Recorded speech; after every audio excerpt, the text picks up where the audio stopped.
Tapi sebelum itu dalam proses investigasi ini kami sudah mengambil langkah cepat dan tegas untuk menonaktifkan beberapa ketua BEM ya, oknum ketua BEM yang mereka mengakui ya secara terbuka menerima uang sebesar 20 juta. Terkait uang itu memang saya terima. Berapa? 20%. Kemana? Uang itu sebenarnya Abdi tahu nggak peruntukannya itu untuk mengalihkan atau untuk yang lain sebenarnya? Untuk mengalihkan titik aksi di istana. Mereka suruh untuk tidak aksi di istana dan aksi di DPR.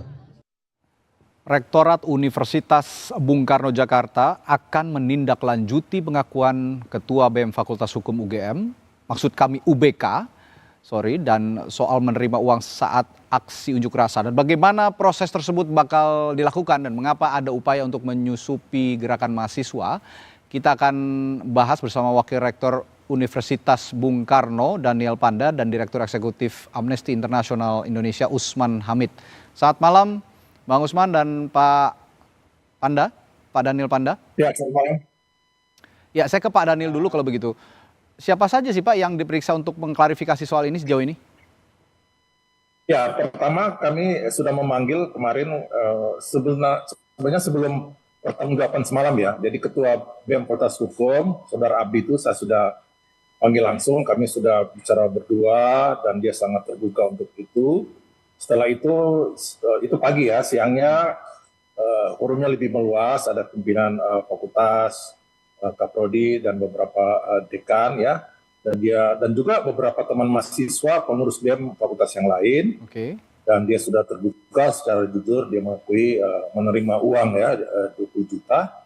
Dan di malam harinya itu mahasiswa yang lain itu meminta pertanggungjawaban secara etik dan moral, dan dia juga mengakui secara terbuka. Jadi kejujurannya tentu harus kita apresiasi, dia bisa terbuka.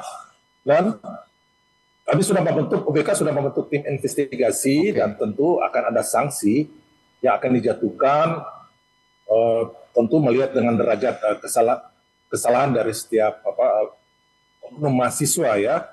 Tetapi sebelum itu dalam proses investigasi ini kami sudah mengambil langkah cepat dan tegas untuk menonaktifkan beberapa ketua BEM ya, oknum ketua BEM yang mereka mengakui ya secara terbuka menerima uang sebesar 20 juta. Itu yang sudah kami lakukan. Tapi setelah ini kami juga akan, nama-nama sudah masuk, tentu kami akan memanggil dan mengklarifikasi.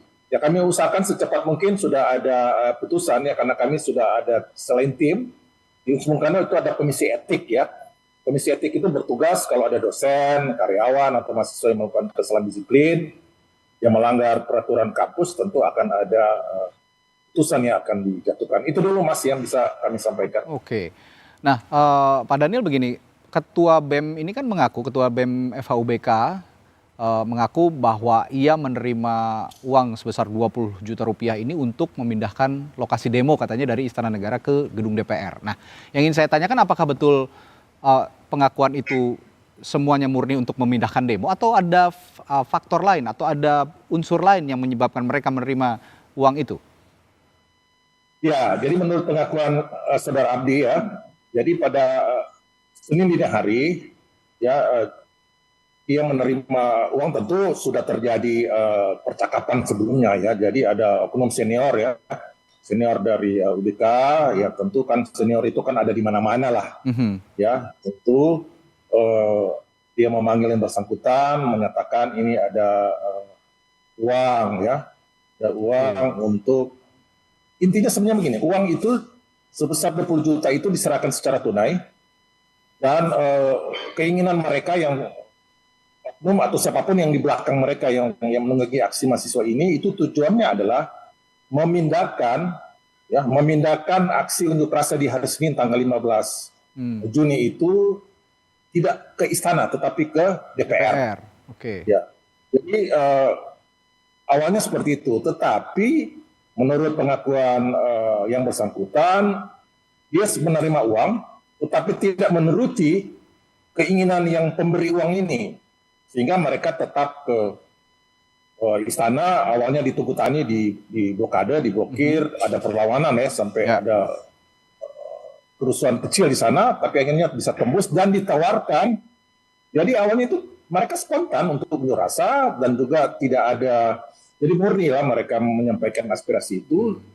Dihubungi oleh pihak istana Wapres ya, oleh stafnya untuk bertemu dengan Wapres. Sebenarnya mahasiswa itu menolak awalnya. Mereka meminta Wapres datang ke lokasi. Oke, jadi dihubungi duluan ya Pak Daniel ya, bukan mereka yang meminta untuk bertemu? Oh, tidak ada. Ya, itu kami pastikan berdasarkan pengakuan dari yang bersangkutan, dan juga saya bertanya ke beberapa mahasiswa itu spontan karena memang yang tembus di sana hanya UBK saat itu, tidak ada beberapa mahasiswa ya dari kampus lain aja. Oleh karena itu mengapa mayoritas 13 orang dari UBK, karena memang masa UBK yang bisa tembus blokade di Tugutani. Dan ada respons dari pihak istana Wapres. Mengapa mereka memilih UBK itu saya tidak bisa mengkonfirmasi itu. Tapi mereka yang mengajak. Jadi pihak Wapres yang mengajak mahasiswa UBK untuk bertemu. Ya, itu pengakuan dari mereka. Baik, saya ke Bung Gusman. Bung Gusman, kalau Anda melihat dari perspektif kebebasan berekspresi dan hak mahasiswa untuk berdemonstrasi, bagaimana kasus ini akhirnya Anda nilai, dan juga apakah dugaan dalam tanda kutip pemberian ini untuk mengondisikan aksi merupakan bentuk pembungkaman atau bagaimana? Bung Usman, mohon maaf. Ya, silakan. Ya, jadi unjuk rasa, demonstrasi atau protes di jalanan adalah hak asasi manusia, baik itu mahasiswa, warga biasa, buruh, dan masyarakat pada umumnya. Nah, dalam kasus yang kita bicarakan, saya melihat memang ada pihak-pihak yang berusaha untuk merusak integritas gerakan mahasiswa saat ini dengan berbagai cara. Untuk apa? Untuk mengorkestrasi aksi mereka yang diharapkan bisa sesuai dengan kepentingan elit gitu ya, atau misalnya membelokkan aksi-aksi mereka. Tetapi sebenarnya cara-cara semacam itu meskipun sudah sering kali dilakukan, tidak selalu berhasil, bahkan sering gagal. Nah, biasanya politisi berada di balik usaha-usaha mengorkestrasi itu. Bisa juga anak didiknya politisi tersebut, atau anak buahnya, atau kepanjangan tangannya.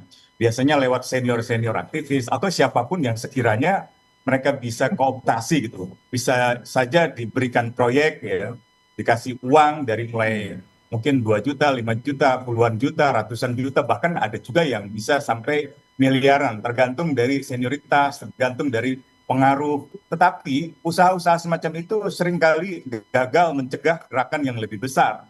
Baik itu dalam membelokkan narasi kritik ya. Misalnya mereka boleh kritik negara, tapi tidak boleh kritik presiden. Mereka tidak boleh kritik misalnya Koperasi Desa Merah Putih gitu. Nah, ini sebenarnya taktik lama, taktik dari pemerintahan yang otoriter gitu. Aktivis di masa Orde Baru juga ada yang misalnya dipengaruhi dengan cara seperti itu. Tapi bukan hanya pendekatan uang, melainkan juga pendekatan intimidasi, kekerasan, bahkan penculikan. Nah, sekarang mungkin modusnya lebih halus gitu.